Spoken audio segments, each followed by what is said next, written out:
yo lo recibo por Facebook. ¿Vos tenés Facebook? No.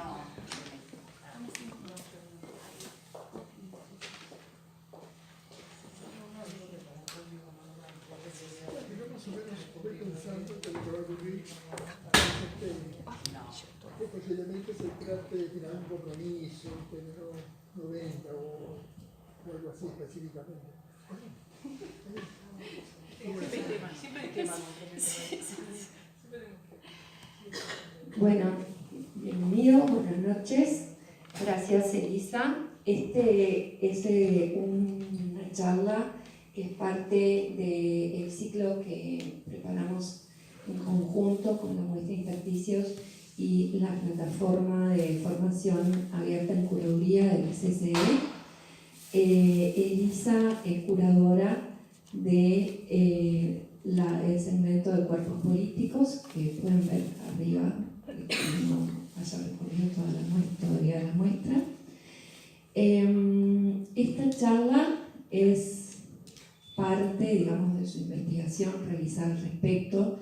La investigación es muchísimo más amplia, se va a poder ver el próximo 21 de mayo, cuando es la presentación del libro. Aquí vamos a poder apreciar dice allí, cuerpos, politicidades y feminismos artísticos en los 60 y 70, parte de la investigación y la realización de la práctica curatorial en el espacio.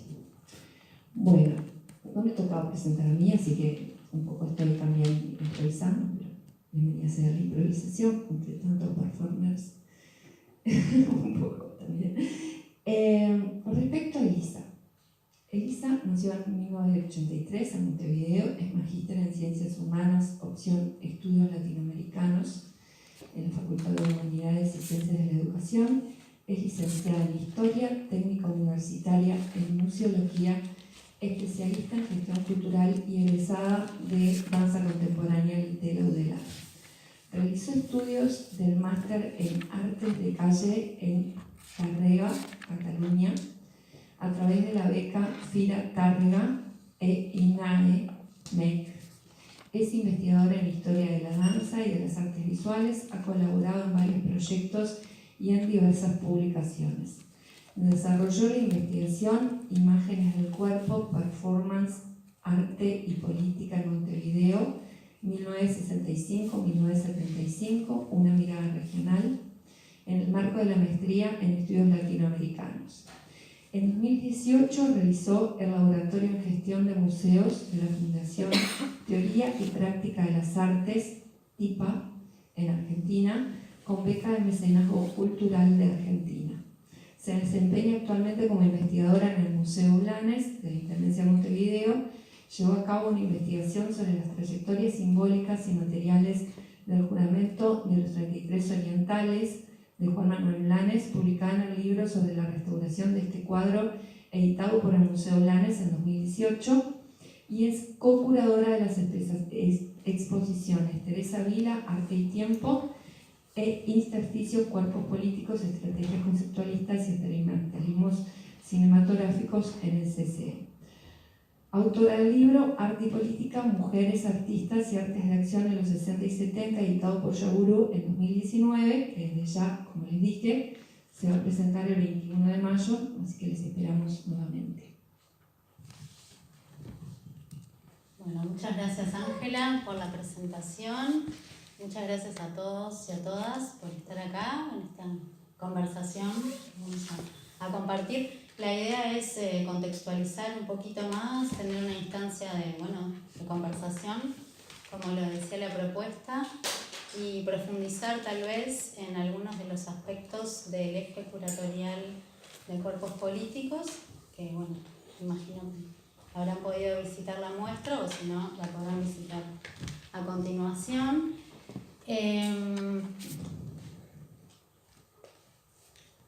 Ahí están algunas de las imágenes de difusión del eje de cuerpos políticos, mujeres artistas uruguayas de los 60, Teresa Vila, Teresa Trujillo, Graciela Figueroa. Algunas vistas del montaje de este eje curatorial.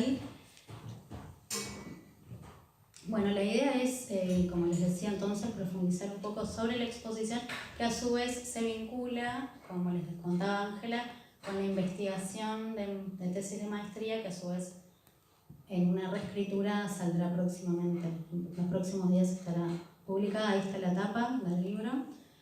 Y a su vez esta charla o esta conversación expone algunos de los fundamentos de la investigación y a su vez aborda, digamos, algunos otros aspectos que son los que estoy trabajando en este momento, ¿no? Como esto de las relaciones entre los feminismos artísticos y las trayectorias de las artistas mujeres.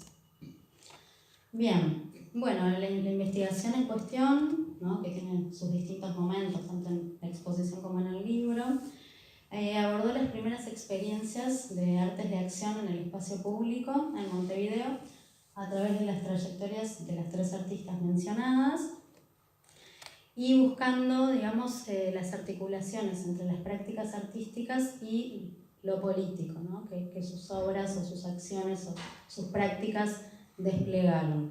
A su vez, se buscó articular, digamos, o pensar esas prácticas en una mirada contextual, ¿no? Vinculándola no de manera recortada con el acontecer en el Uruguay, sino pensando en contextos más amplios, dado que a través de las trayectorias de las artistas se daban esas conexiones, ¿no?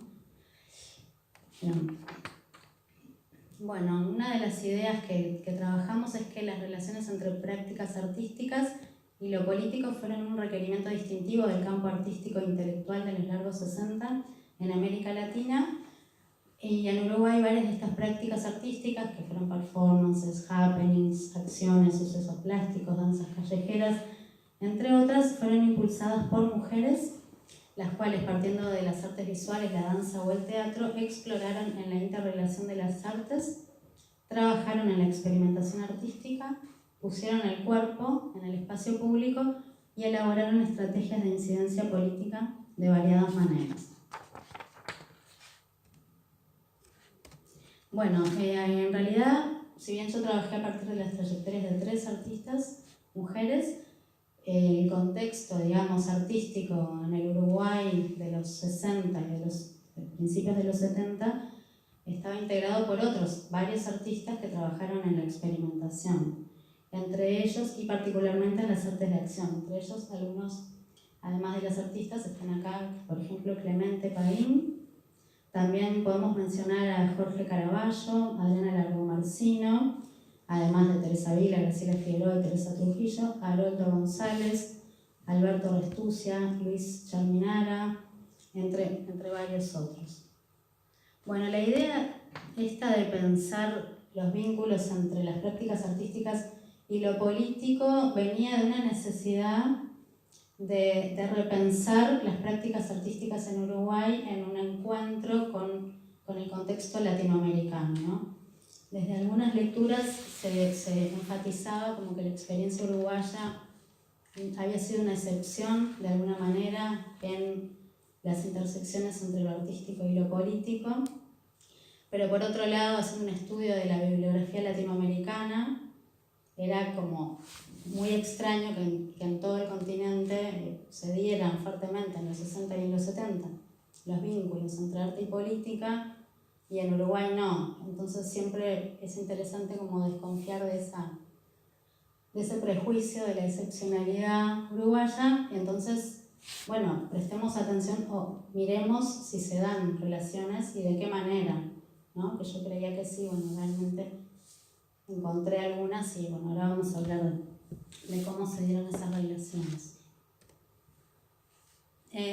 Bueno, fue muy interesante leer a Eric Solog, que es un historiador estadounidense, y él, desde otros enfoques, bueno, había trabajado mucho en los campos de las relaciones entre cultura y política, y específicamente en sus estudios sobre los años 60, y él encontró, ¿no?, en sus investigaciones que se daba lo que él llamó una sensibilidad transnacional de nueva izquierda.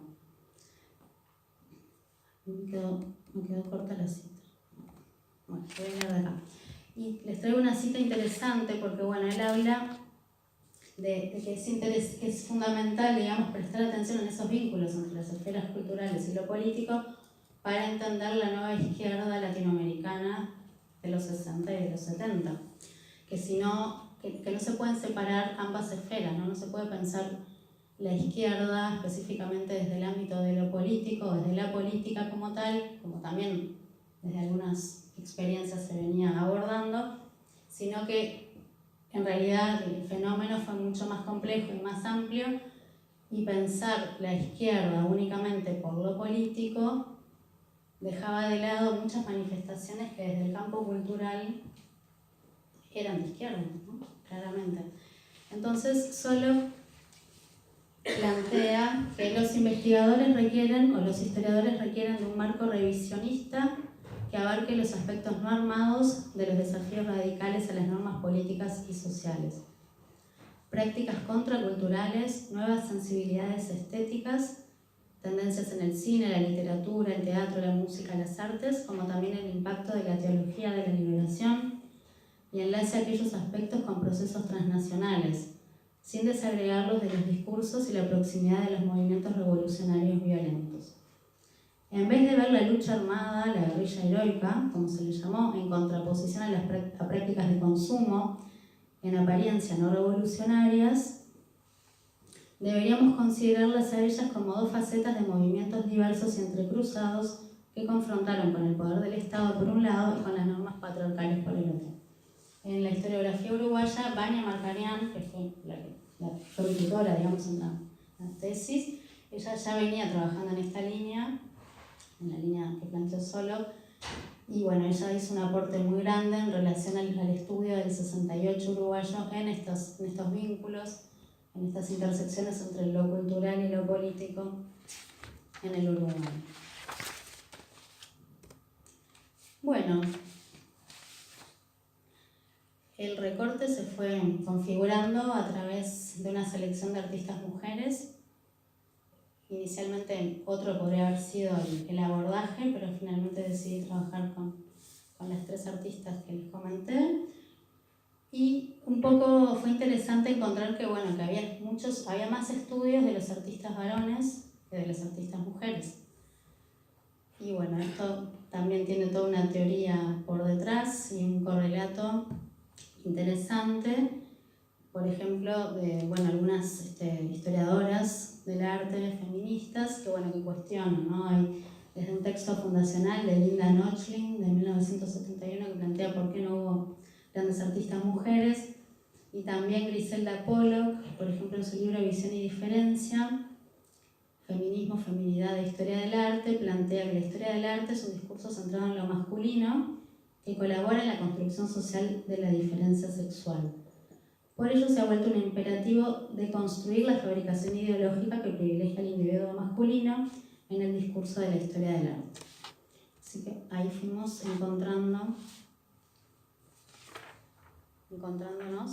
o interesándonos específicamente por indagar o por relevar, reponer esas trayectorias que estaban invisibilizadas.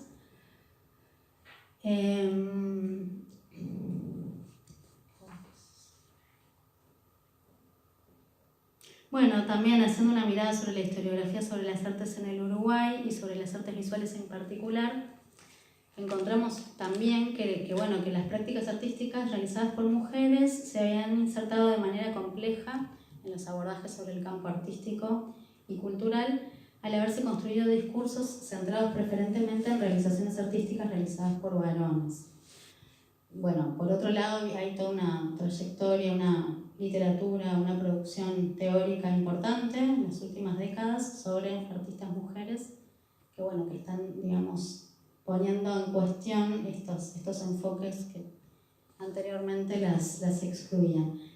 Bueno, y un poco el planteo es también pensar qué pasó, ¿no? ¿Qué pasa con el cuerpo, con las prácticas artísticas en los 60 y en particular en torno al 68, que me parece que es un año muy significativo a nivel internacional y a nivel local. Y bueno, ver a través de los estudios o de las miradas sobre las trayectorias y las producciones artísticas, podemos encontrar también en ese terreno un momento de ruptura o una inflexión con respecto a las representaciones, a las presentaciones del cuerpo, a las representaciones de las artistas mujeres particularmente,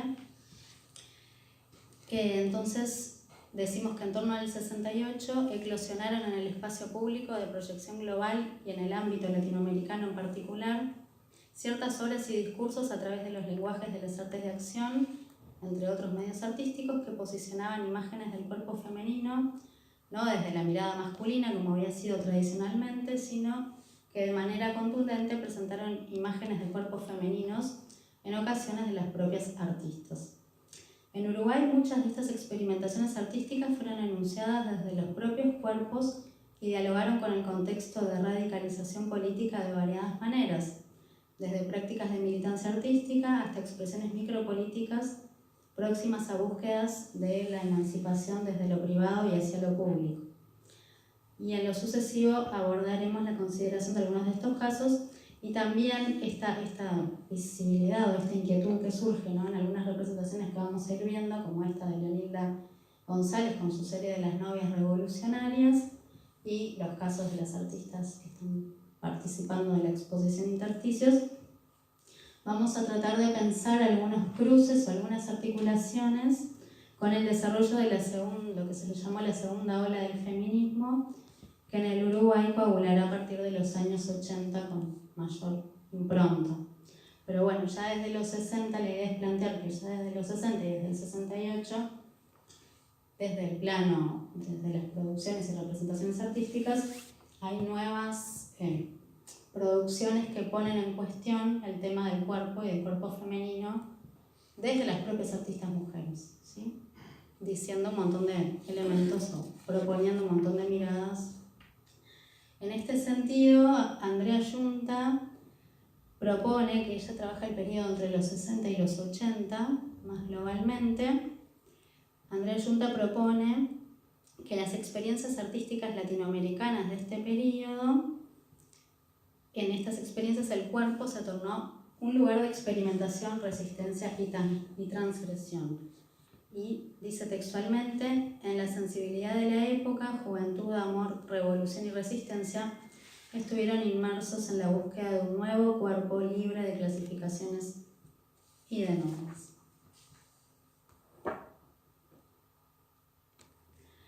Bueno, y seguimos un poquito acá con algunas de las imágenes de Leonilda González, de las silografías de la serie de las novias revolucionarias, que son en general del 68. Bueno, en estas imágenes que seleccionamos del 68 uruguayo, desde una producción realizada por mujeres, cabe destacar la serie de grabados de las novias revolucionarias de Leonilda González, que fue una artista plástica uruguaya, muchos saben, nacida en 1923, fundadora del Club de Grabado del Uruguay y falleció en 2017. Bueno, estas imágenes ofrecen representaciones de cuerpos femeninos que desobedecen o tienden a desobedecer al mandato del matrimonio, que era todavía un mandato, digamos, aún vigente en la época, consolidado en la generación anterior a la de los 60, ¿no? A través de agrupaciones de estos personajes, de estas novias revolucionarias, las cuales reunidas expresan enojo, ira y protesta contra el orden establecido, y ese orden establecido en principio aparentemente es el matrimonio, ¿no?, la institución del matrimonio. Ahí tenemos más de la serie. Bueno, en esta serie de grabados, iniciada justamente en el 68 y continuada durante el primer tramo de los 70, Leonilda González, desde su condición de mujer y desde una mirada feminista, exponía representaciones de disidencia respecto de los lugares que por entonces convencionalmente se les adscribían a las mujeres, modelo que por otra parte comenzaba a resquebrajarse. Las novias revolucionarias protagonizaban la revolución no desde la violencia política revolucionaria, esto que hablábamos hoy cuando citábamos a Solo, sino que encarnaban la revolución desde una perspectiva discreta, entre comillas, como lo ha señalado la historiadora Isabela Cose, para el caso argentino, aquella que en una temporalidad más amplia tendía a la emancipación de los cuerpos femeninos. Es interesante señalar la dimensión nativa también de la palabra revolución, que desde estas obras se expresaba sobre la libertad y la autodeterminación del cuerpo de las mujeres, la cual marca un antecedente importante de los feminismos de los 80 en adelante en Uruguay, la cual debe integrarse asimismo a otros usos de la palabra revolución también vigentes en el Uruguay de los 60 y de los 70. Otras de las novias. Después, por supuesto, podemos dialogar sobre las miradas que ustedes puedan hacer también de estas obras o lo que quieran acotar.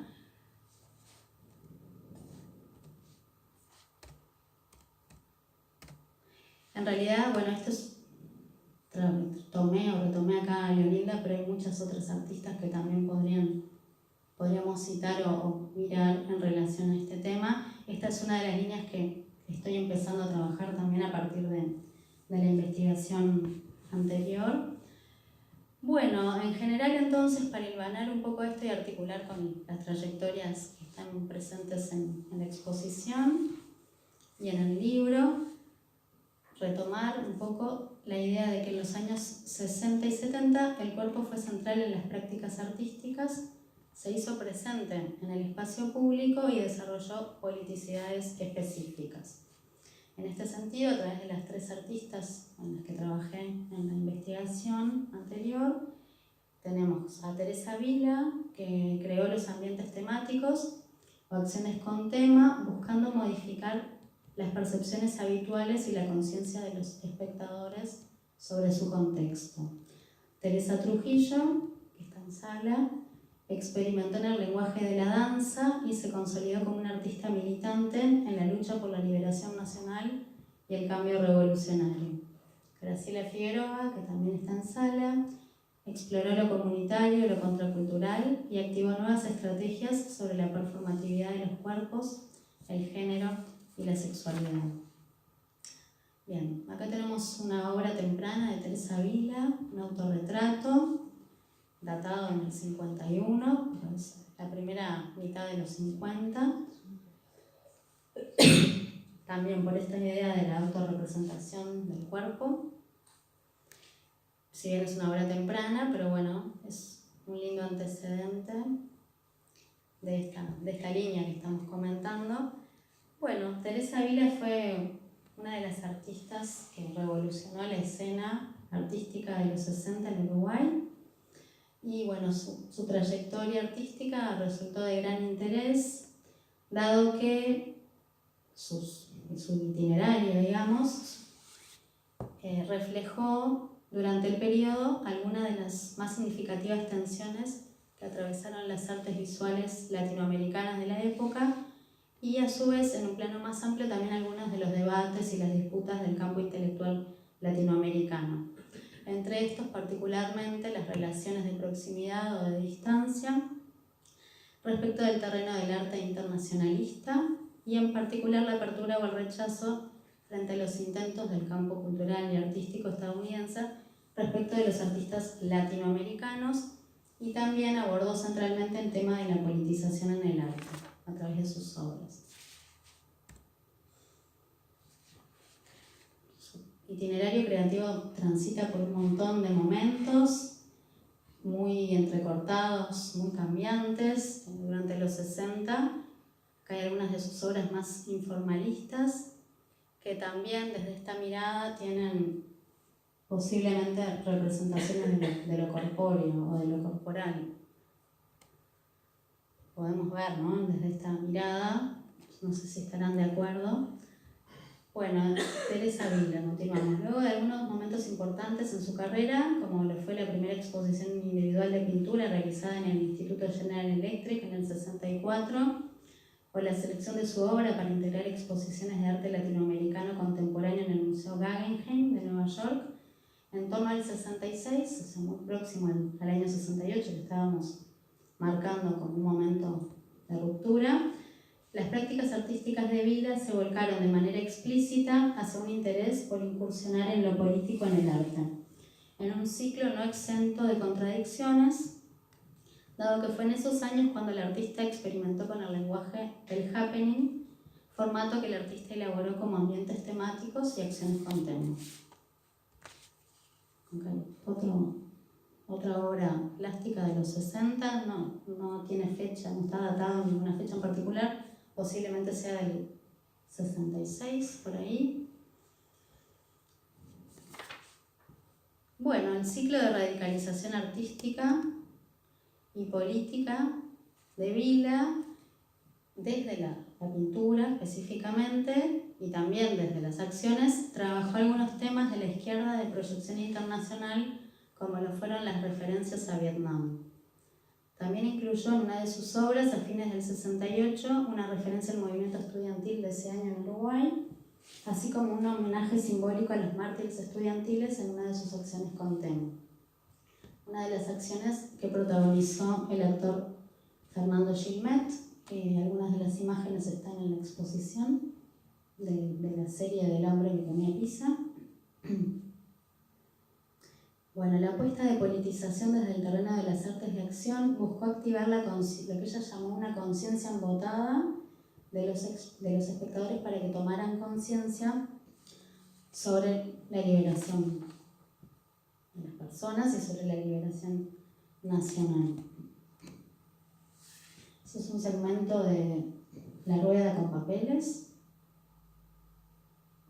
en donde ella buscaba justamente la participación corporal de los espectadores, ¿no?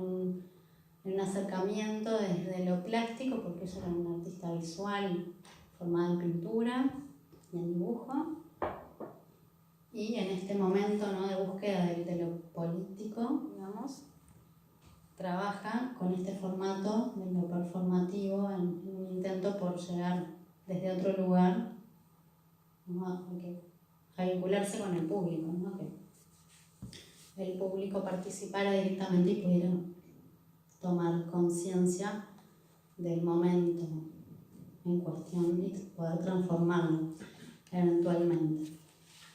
Bien.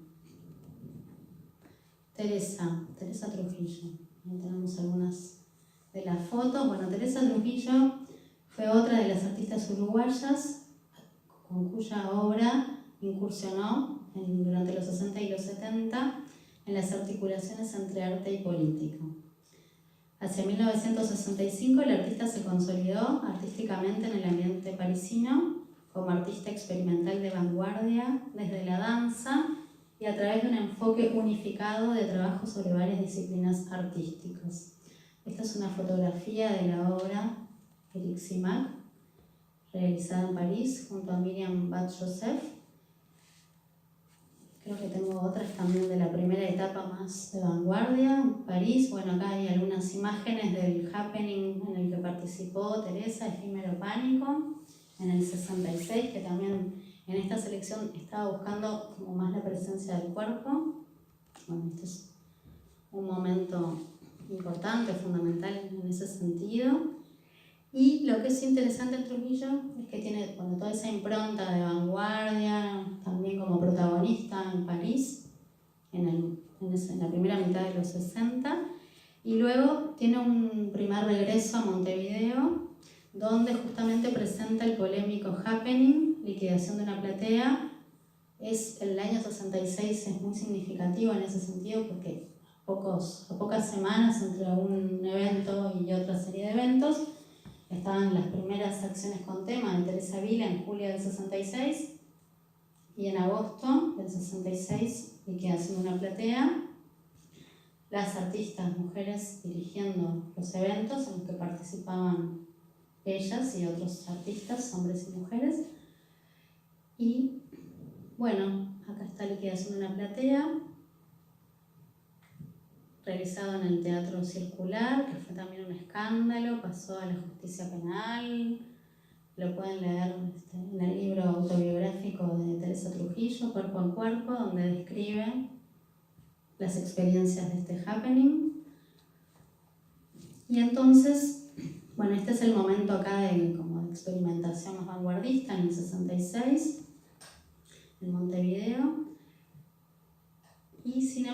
después, bueno, tiene un nuevo viaje en el 68 a París, en el cual, bueno, a la luz de la radicalización y de las movilizaciones del 68 en París, pero también del contexto de politización que había en Montevideo, hay un cambio en su trayectoria y decididamente también opta por trabajar o abordar lo político a través del arte, y el proceso de radicalización política experimentado por la artista entonces coaguló a través de una experiencia directa en el Mayo francés del 68 y en un retorno a Montevideo al año siguiente, en el que se encontró con un contexto de creciente represión y escalada autoritaria, aspectos que habilitaron una activación y apertura hacia la militancia política a través del arte y a cuestionarse los límites de esta articulación.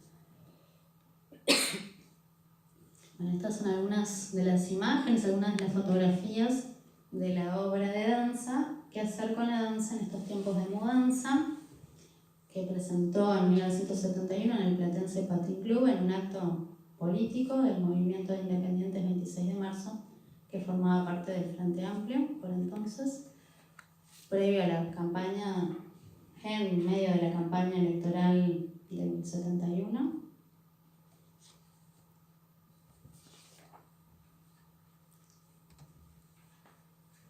Bien.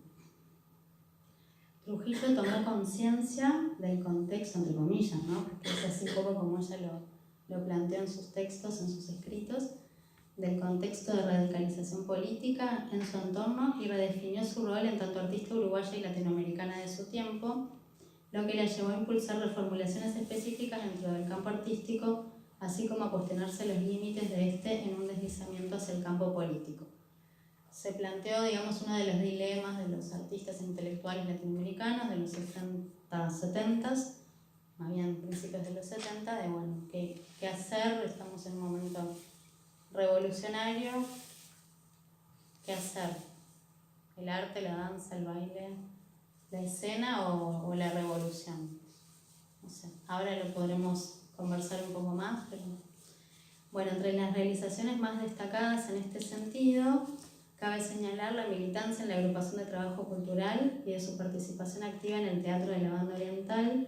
Ambas experiencias estuvieron estrechamente vinculadas al movimiento de Independientes 26 de marzo, realizadas a lo largo del año 71, momento de mayor politización del campo intelectual uruguayo y latinoamericano simultáneamente.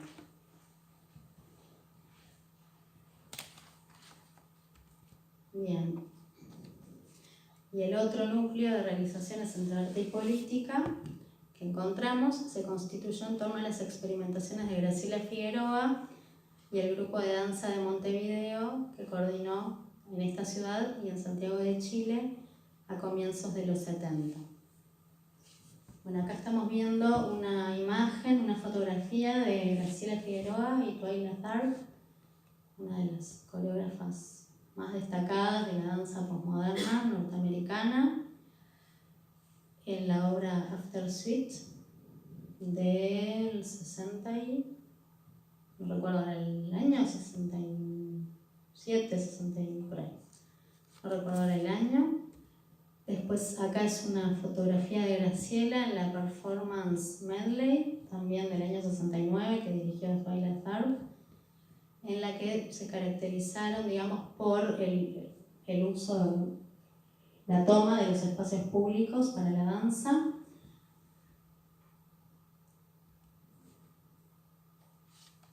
Y esta es una imagen, luego, bueno, Graciela se formó en Estados Unidos entre el 65 y el 70, por supuesto ya tenía una trayectoria anterior destacada como bailarina y como coreógrafa, pero creo que es en esos años en los que, digamos, profundiza en su formación en Estados Unidos, y a su regreso en el 70, como ella ha dicho en varias entrevistas, pasó de todo en Montevideo y pasó de todo a nivel artístico. También, digamos, como que articuló esa formación de uno de los principales centros de la danza internacional, como fue Nueva York entre el 65 y el 70, y lo articuló, lo desplegó a través de su impronta y junto a los otros creadores que que colaboraron con ella, tanto desde el teatro como desde la danza, con este grupo que formó. Acá estamos viendo una fotografía de la obra La vida es sueño, del año 70, que dirigió Hugo Márquez. Está Graciela Figueroa y Mari Minetti, que ambas desarrollaron los papeles protagónicos. Tuvo momentos también de disidencia, ¿no? La obra fue impactante en ese contexto. Ahí hay otras imágenes. Y bueno, está esta serie de fotografías del grupo de danza que coordinó Graciela, tanto en Montevideo en el 70-71 y luego se trasladan a Santiago de Chile del 71 al 73. Y bueno, en esta serie que es la pauta visual a su vez de intersticios, con las fotografías de Andrés Neumann, encontradas en el archivo Andrés Neumann Internacional. Bueno, a través del estudio, de entrevistas y de múltiples aproximaciones, bueno, encontramos que esta línea de experimentación abordó lo político de manera no programática, ¿no? A diferencia de las otras dos artistas, es un abordaje o un vínculo con lo político desde otro lugar, ¿no? No como un programa o como un plan, sino desde la práctica. Y entonces acá hay como un modelo que se diferencia, ¿no? De otras trayectorias más consolidadas en la historiografía, aquellas del arte comprometido, del arte político o el arte militante o revolucionario, sino que lo político en este caso, en el grupo de Graciela, se dio más bien desde la performatividad de los cuerpos en el espacio público específicamente, a través de sus acciones corporales y en una apertura hacia las interpretaciones emancipadas de los espectadores.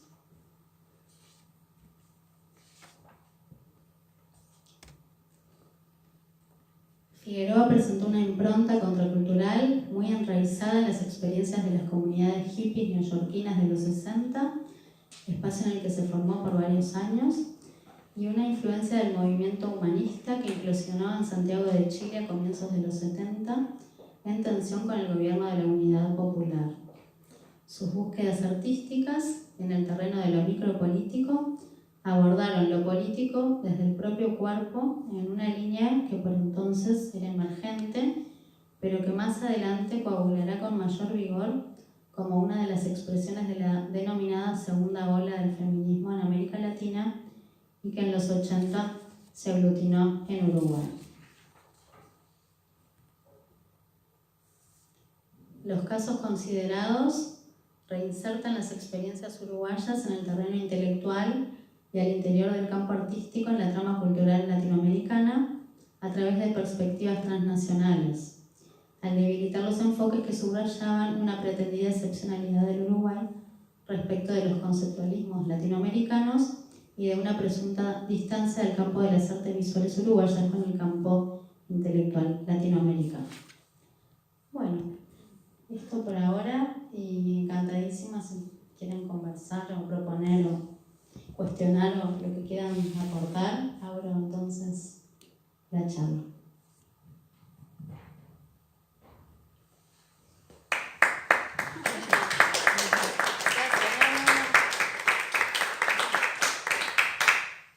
Pero vamos, que hay montones acá para aportar. Por favor, eligen discrepar o cuestionar o decir lo que sea. Hay que aprovechar que nosotros estamos investigadoras. Están los artistas. Quiero preguntar. Pregunte que no duele. Espera que hacemos así. Paso el...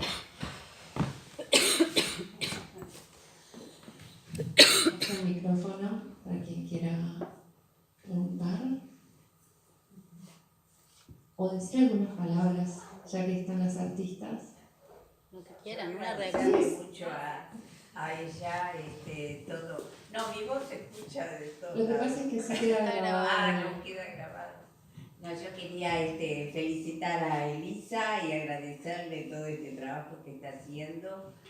No sé, pienso que Graciela va a pensar lo mismo, porque en la que está dejándonos en la historia uruguaya. Y es bueno para tener un buen piso para los que vengan y estudien y vean todo lo que uno ha trabajado antes y no sé, y dejarle estos granitos o granos de arena para la formación de investigación, sobre todo, ¿no? Que es el propósito y de saber en el Uruguay todo lo que se ha hecho, lo que se hacía y que las mujeres nos metíamos en cada lío, que salíamos bien fortalecidas. Es lo que se me ocurre.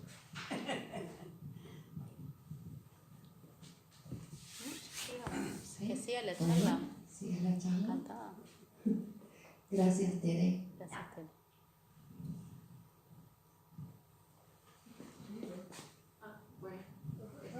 ¿Sí? Voy primero para allá.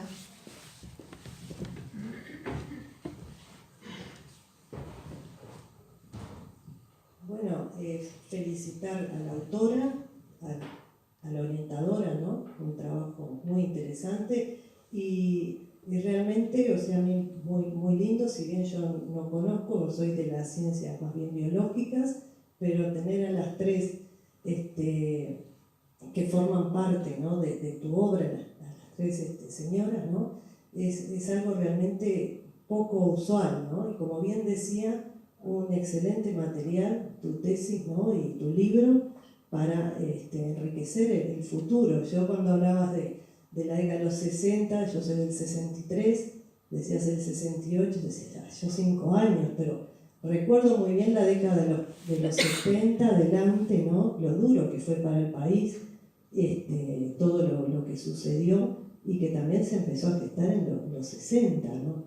El tema. Entonces creo que deja en el acervo de la historia un trabajo muy interesante. O sea, felicitaciones por esta presentación con las tres señoras que forman parte de la historia, ¿no? Gracias.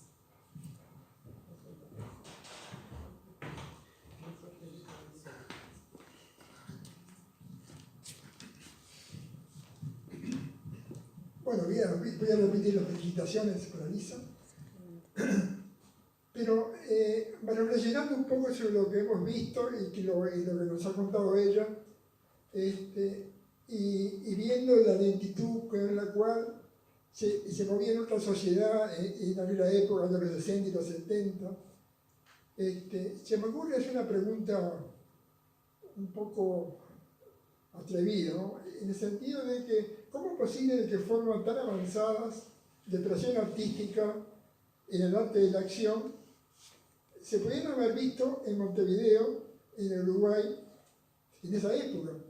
Y me viene de memoria que previo a esa explosión, digamos, sobre todo esta obra de la Sierra, que es fantástica, ¿no? De que me sería, digo, hacerse hoy día, no rehacerse realmente, y no hubiera perdido para nada esa frescura y esa fuerza que tiene, evidentemente.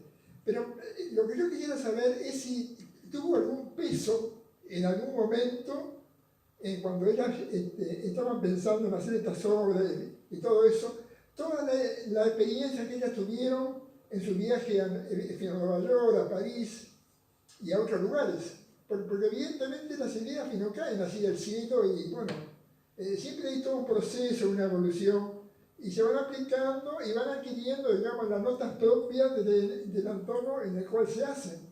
Esto evidentemente para el 71 uruguayo es completamente inusual, es raro, totalmente. Y por ese motivo entonces es que me atrevo a fin a preguntarles, a ver, ¿cómo fue ese proceso? ¿Cómo culminó esta obra?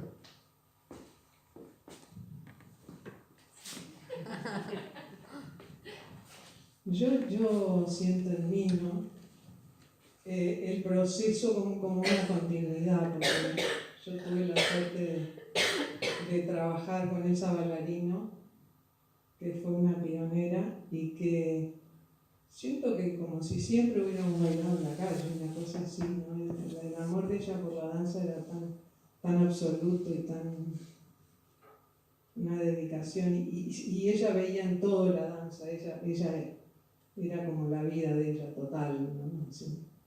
Y bueno, Inspired también, y también tengo que agradecer a Maxim Koch, que gracias a él, con quien hice clásico, me sirvió en Nueva York para que me tomaran en Juilliard y todo eso. Pero, y eso, ni qué decir que sí, que todo lo que pasó en Nueva York fue fuertísimo, y en Chile también, y bueno, y en Brasil también, ¿no? Todo, yo siento todo como una gran continuidad que a veces me cuesta, porque por ejemplo, mando 2 fotos a un libro y las ponen como del mismo país o cosas así, por eso de esa investigación tan amorosa que están haciendo y como paso a paso, me parece fundamental. Y sí, en Nueva York fue fuertísimo, ¿no? en estar en los parques y acá también estar en la calle, ¿no? Pero es todo como una continuidad aún. Ay, ¿qué puedo decir? A ver, yo me fui a Nueva York en el 62 y a ciegas, no sabía dónde iba, porque la ciudad me tragó al bajar del avión, creo. Me he perdido muchas veces. Pero tuve la suerte de tener buena orientación y llegar a Graham y a Limón y a una cantidad de academias que me enderezaron. Pero sobre todo la calle de Nueva York era impresionante, el impacto de ver desde antes de Graciela, cómo se movía la gente en esa ciudad, que a mí me tragaba, pero que la admiraba, la quería, me gustaba, la sentí como, no sé, un descubrimiento, mejor dicho, ¿no? Un descubrimiento de una ciudad que te va tomando, que no la podés dejar de vivir, de amarla y de sufrirla, porque era duro. Yo trabajaba unas cuantas horas para poder pagarme la estadía en Nueva York. Después empecé a ganar alguna bequita por acá o para allá, pero bueno, lo salvé bien. El asunto que fui a buscar una formación más profunda de la que teníamos acá, como bien decía Graciela, que nos formamos, bueno, yo me formé también, no con Maxim Koch, pero con Tamara Grigorieva, que también me dio el puntapié clásico de formación, ¿no? Y con Elsa Ballarino después, pero ya intuíamos las dos, creo, de que había otro continente un poco lejos que proponía cosas muy interesantes que yo las viví en la década del 50, cuando vino Limón, cuando vino Uthoff, los chilenos acá, y cuando vinieron los Sakharov, y porque nadie habla de la década del 50. El 50 fue muy enriquecedor, por lo menos yo lo destaco de esa manera. A mí me llevaban mis hermanas de la mano a ver todos esos programas al Sodre, y era una bendición porque eran realmente creadores, lo que se llamaban creadores. No eran bailarines que bailaban bien, no, eran creadores. Y esto fue lo que me impulsó a buscar otro lugar, otra propuesta, y en ese año y medio que me quedé en Nueva York bueno, hice de todo, no puedo contarlo porque es infinito, pero hice muchas cosas, no paraba, llegué ahí para absorber todo lo que podía. Y como tuve la oportunidad después de tomarme un barco e irme a Francia, bueno, no dudé de llegar a Francia con esa valija tan gorda que la había llenado desde Nueva York. Ahí empecé a crear, en el 64, donde aparecieron los happening y sobre todo un París muy abierto porque llegábamos todos, no era solo franceses, habían latinoamericanos en cantidad, mexicanos, norteamericanos. Era un lugar de encuentro París en ese momento. Y bueno, yo siempre digo, el 68 llega porque existió todo esto que estoy diciendo, desde la ruptura,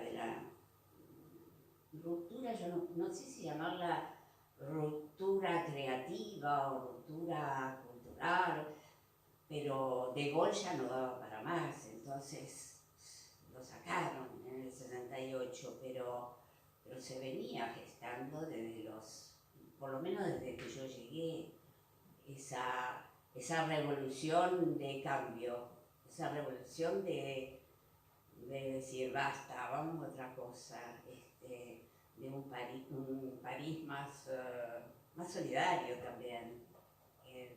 Francés, tipo muy, se vivía una historia más, no me animo a decir clásica, pero más formal. Y ahí se necesitaba, aperturas. Ahora vuelven los amarillos a protestar. ¿Puedo hablar? Quería algo que me motivó ahí Clemente con su pregunta, con su habla, ¿no? Yo veo todo ese periodo como una ola, casi diría cósmica con K, de amor y de expansión de la conciencia. Y cuando llegué acá a Montevideo, tuve una impresión doble, como que las personas estaban más abiertas, yo sentía que había más apertura, como que me daba una alegría, y al mismo tiempo me paraban por la calle y me ponían contra la pared y me revisaban el bolso. Entonces, pero lo que quiero decir es que yo ya encontré las personas, yo hacía TOF y estaba la necesidad acá de las propias personas, de trabajos se lanzaban, era como gente acá iban todos los domingos a bailar a la calle, pero trabajábamos mucho, presentábamos espectáculos re sutiles y eran las personas que estaban así, estaban esperando algo, ya había esa cosa, ¿no? Aquí también, esa ola ya había llegado en lo energético, las personas estaban esperando algo que manifestase eso. ¿A quién se lo paso? Y eso no era un poco romper con el modelo que había patriarcal que estaban buscando. Tenemos que agarrar el micrófono para que... No, yo estaba pensando en ustedes como mujeres, ¿no? Estaban buscando en cierta manera romper, influir en romper ese modelo patriarcal que estaba, que seguía vigente acá, que yo creo que sigue vigente. No sé, pregunto. Yo estaba necesitando ser lo que soy. Y ahí rompía, pero no era mi intención, pero siempre fui considerada así como de vanguardia, pero no fue que yo me propuse nada, sino que era algo de una necesidad de vida y de alma. A través del cuerpo. Yo quiero agradecerles a ustedes toda esta cosa minuciosa y que van apareciendo como alitas, ¿no? De repente juntan material, en otro momento sale algo como pero me parece así una cosa, porque hay tanto que está ahí entre las capas, los niveles y entre los países, ¿no?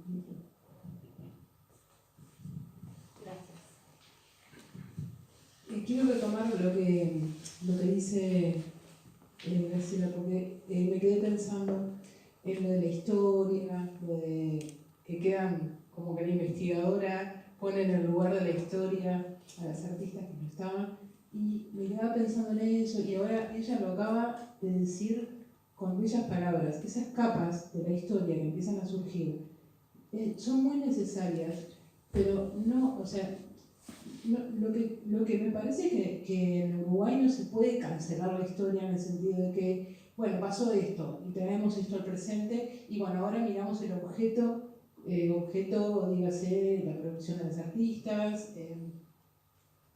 el pensamiento de las y los artistas. Sin embargo, me parece más interesante pensar la historia de otro lugar, que es ¿no? Como que aparecen nuevos pensamientos, nuevas ideas, a través de encontrar, bueno, tal vez la motivación sea una fotografía, la motivación sea la investigación referida a esa época, pero creo que es muy necesario, creo que es la propuesta que tenemos nosotras tres en este caso, que nos juntamos en estos ejercicios, de producir el pensamiento de la historia del arte en Uruguay, del arte político, porque es político lo que sucedía. Ellas, las dos artistas presentes, lo están comentando, esa efervescencia que a veces sin proponérselo muy programáticamente igual producían lo político en el arte, porque de eso se trata, creo, este tipo de arte. Y nada, quería como comentar eso, que venía como pensando en eso, porque a mí no me gusta hablar la historia, no es una cuestión de gusto, es que tampoco trabajo en esa idea de que la historia debe ser traída, ¿no? para ponerla en un lugar nuevamente oficial, ¿no? Como quien ve un espacio que quedó vacío y dice, bueno, ahora colocamos esto allí y ahora queda ahí, qué bien, nos sentimos todos a gusto porque trajimos esa historia. Repito, me parece muy importante esto último porque pensamos que la construcción de esta historia se va a seguir haciendo. Van a seguir apareciendo, creo, muchos materiales porque creo que los hay y hay mucho para pensar sobre esto y no solo contemplar, sino que estamos admirando una época, una producción muy importante del arte, pero nos ayuda a pensar, me parece, ¿no? No sé si compartan, pero quería comentar eso.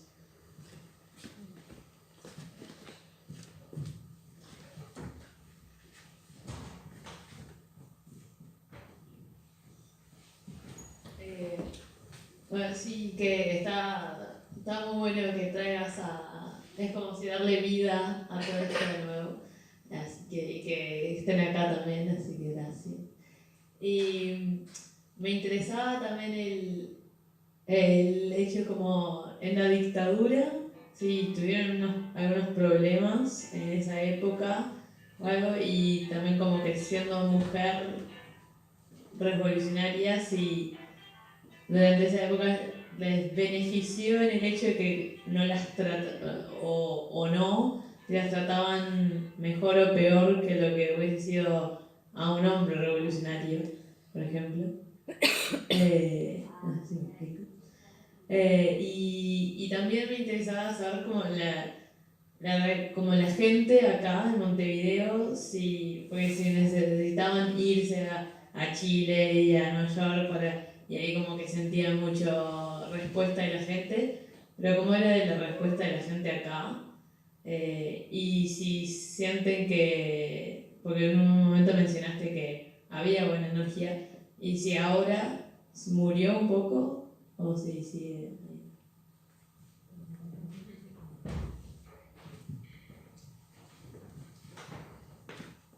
Creo que es a vos. Yo creo que ahora hay como un semillero así de cosas que quieren nacer, salir por todos lados. Y me alegra ver que aunque hay cosas que están muy llevadas por la moda y otras que realmente provienen o van al interior de las personas también, ¿no? Como de algo que se quiere expresar desde adentro, no solo desde afuera. Eso es lo... Ahora, aquí sí, lo que dije fue que justamente que encontré una necesidad que me daba fuerza a mí. A veces la persona que coagula, yo sentía casi, debería decir que no hacía nada, ¿no? Lo que me salía, así, ¿no? Pero siempre inventaba una coreografía y había gente que quería hacerlo. Y de todo tipo, desde profesionales hasta gente que nunca había hecho nada. Nosotros mezclábamos todo, era como... Sí, eso. No sé por qué. ¿Vos, Clemente, querés? ¿Alguien quiere? No sé si quedó Sí, soy a través de ¿conocés la biodanza? Sí. Y hacer algo que ver, tener algo que preguntar con eso. Conozco, pero no profundamente. Porque es muy de eso, de adentro, de energía y soltar. Y también viene de Chile, ahí capaz. Sí, la danza viene de Chile, sí, no un doctor. Toma.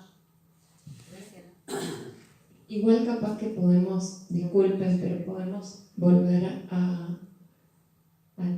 no, te digo por el tema del tiempo, para poder de pronto disfrutar de lo que habíamos dicho hoy. Pero no sé, digo, si alguien tiene alguna pregunta para Elisa o algún comentario para poder pasar a un fragmento que había preparado ella como para el cierre. O vos, Elisa, si querés responder a Yo comento algo, un segundito y ya le hacemos. Pongo la chapa, el cierre. Bueno, nada, agradecerles enormemente la escucha y los diálogos. Estoy muy contenta de que esté Clemente Padín acá, que esté Graciela Figueroa, Teresa Trujillo y obviamente todos ustedes. Pero nada, sigo maravillada de escucharlos con los testimonios, con las observaciones críticas también que elaboran sobre ese pasado, sobre sus obras, sobre sus itinerarios. Y bueno, nada, había pensado que para cerrar, digamos, esta conversación, en este día tan especial que es el día que le dieron a Ida Vitale el premio Cervantes, que es una alegría enorme, y a su vez Ida Vitale fue una de las escritoras que participó en los ambientes temáticos de Teresa Vila del año 66 con la escritura de los textos.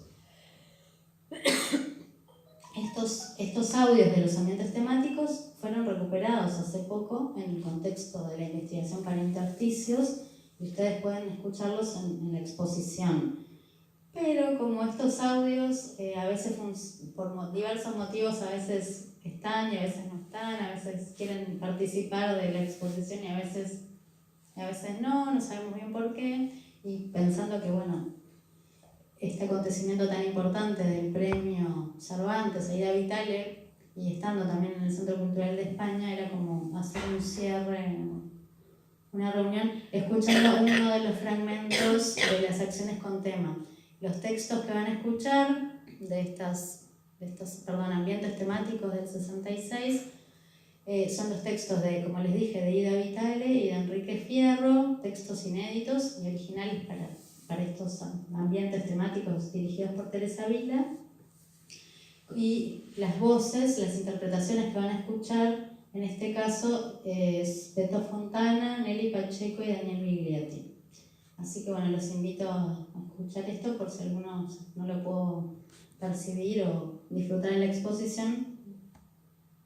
Pruebe usted a oír ahora las preguntas, gritadas, escondidas. Quizá le sirvan para descubrir su esperanza, su miedo. El mundo finalmente incorruptible indaga lo que usted sabe, lo penitencia por lo que usted olvida y le ofrece este agüero, esta acróstica suma de sus pasos perdidos.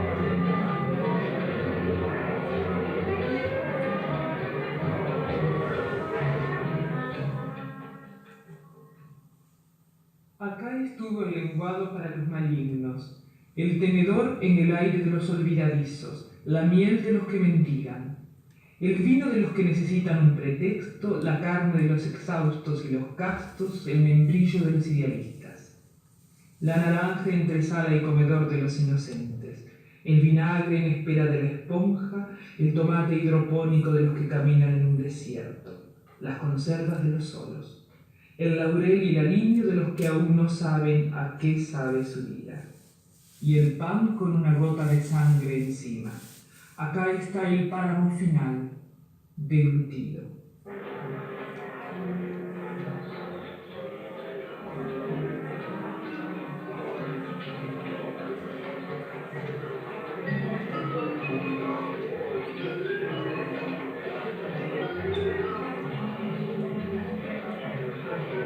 El humo llama en el quicio de las puertas. ¿Te arredra el ojo acaso? No temas. No proviene de ti. Tú no te incendies. ¿Ya has vivido quizás el tiempo inerte de las apuestas? ¿O aseguraste un castillo de naipes entre las nubes de nuestro territorio nacional? ¿Ya te bebiste la copa sabrosa de lo falso mientras sueñas con la lotería que te desahogue a ti solo? ¿Ya aceptaste la inyección diaria, por diario, radio o parte gubernamental, de las verdades tradicionales? Mira la ceniza de los que se envenenaron esperando. Comprueba lo amargo del café en torno del cual se ha hablado vanamente. Y huye de tu quema.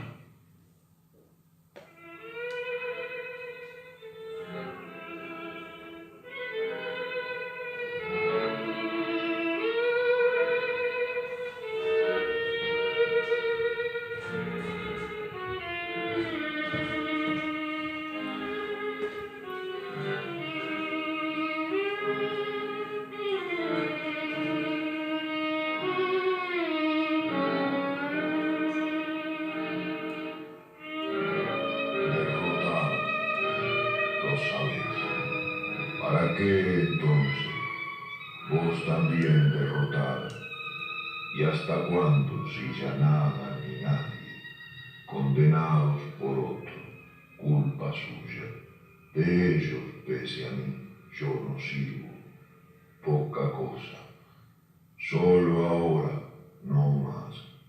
Sí, no más. Dejáis, vos sabés. Perdonadme. Derrotado hasta hoy, hasta ayer y mañana, derrotado también. Este tango acabó, vos y yo, solos no. ¿Para qué? Se finí. Un rubio excepcional para todos los buenos fumadores. Exquisa, ya. En la vena para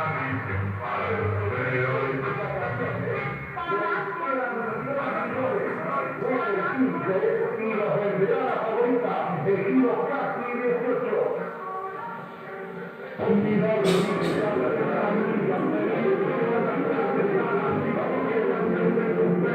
Tiene su vista los 18 quilates de sus ojos. Diríjase a la muerte con los ojos abiertos.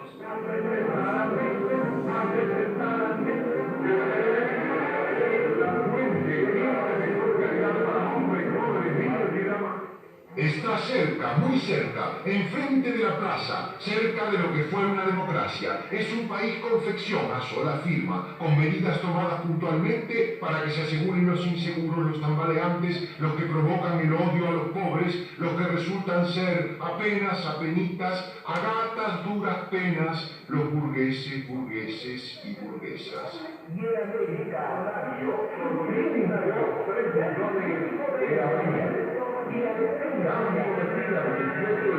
Inigualable perfume, mucha felicidad para lavarse las pestañas postizas y los ojos de vidrio y la sonrisa de la vieja Mona Lisa. Use jabón de tocador.